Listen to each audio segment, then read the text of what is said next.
Bonjour, je suis Monsieur Dengue David Trésor, auteur d'une série de vidéos sur la chimie, conformément au programme ivoirien pour les classes de première CE. Bien, dans cette vidéo que nous allons enregistrer, nous allons aborder le premier chapitre de chimie qui s'intitule Les généralités sur les composés organiques. Dans le sommaire, nous allons aborder des points de ce chapitre à travers ces vidéos et nous allons commencer par vous donner les savoirs et les savoir-faire que vous êtes censés acquérir à la fin de cette vidéo, à la fin de ce cours. Ensuite, nous allons définir ce qu'est un composé organique et bien sûr vous donner quelques exemples de composés organiques, et à ce niveau-là vous allez vous rendre compte que les composés organiques existent partout et nous sommes entourés de composés organiques, donc vous aurez quelques exemples. Et nous allons continuer en faisant un peu de calcul pour vous montrer des méthodes pour déterminer la formule brute d'un composé organique.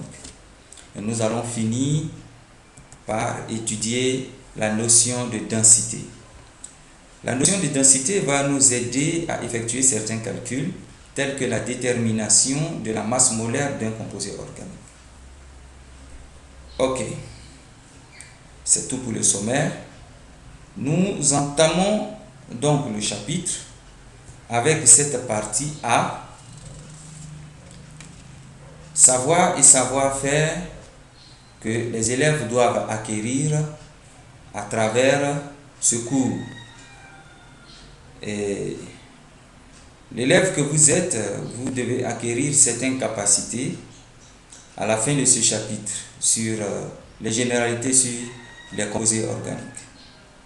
Alors, les capacités, c'est en termes de savoir et de savoir-faire. Et en termes de savoir, vous devez absolument connaître la définition d'un composé organique. Et pour cela, une méthode simple, apprendre par cœur la définition du cours et la définition que je vais donner tout à l'heure dans cette vidéo. Et en termes de savoir-faire, vous devez être capable de déterminer par calcul bien sûr la formule brute d'un composé organique.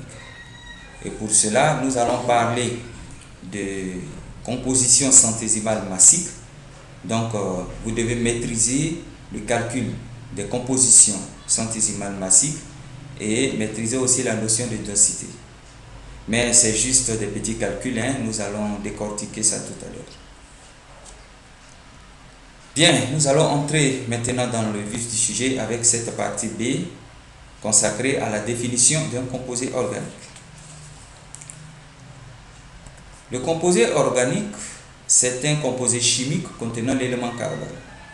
Ça veut dire que dès que vous avez le carbone dans un corps, ce corps est appelé composé organique. Un corps ne contenant pas le carbone n'est pas un composé organique. Et nous allons voir dans la partie C quelques exemples de composés organiques. D'abord, vous devez savoir que vous rencontrez les composés organiques dans la nature. Vous pouvez les trouver dans le pétrole, dans les végétaux, dans les protéines, dans la graisse, dans les gaz. Ici, j'ai mis le cas d'un alcane, le butane. Voilà, ce qui est un alcane que vous avez certainement étudié en classe de 3e. Et vous pouvez rencontrer aussi les composés organiques dans la graisse. Donc, en même temps, je vous informe que la viande de porc contient des composés organiques. L'huile contient le carbone, donc contient le composé organique. Donc, la sauce graine contient le composé organique. La sauce arachide est un composé organique. Et ainsi de suite. Vous pouvez aussi rencontrer les composés organiques dans certains objets fabriqués par des hommes. Donc, vous pouvez rencontrer des composés organiques de façon artificielle. Les vêtements que nous portons, les pailles, les tricots, les habits, sont tissés à l'aide de fibres textiles qui sont eux-mêmes des composés organiques. Vous pouvez les rencontrer aussi dans des matières plastiques telles que les sachets, les gobelets en plastique, etc.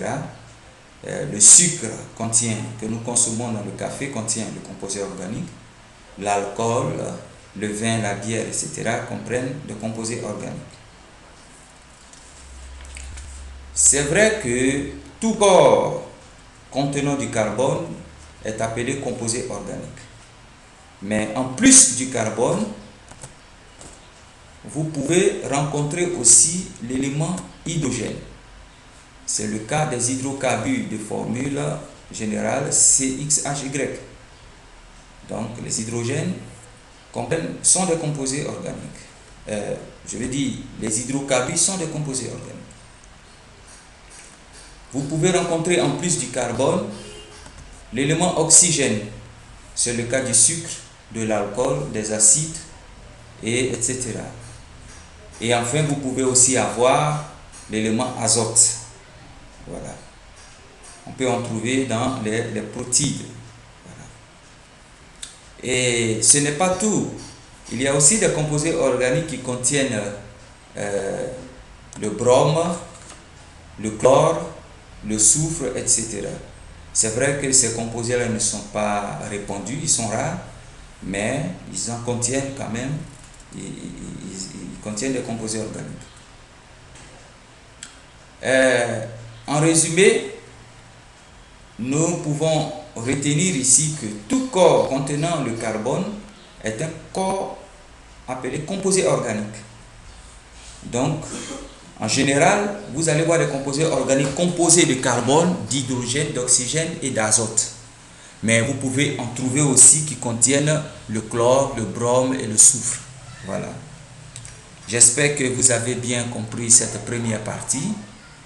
Et pour cela, vous allez vérifier votre connaissance. Vous mettez pause et vous répondez aux questions qui vous sont posées maintenant. Donc, on se revoit tout à l'heure pour la suite du cours. Merci.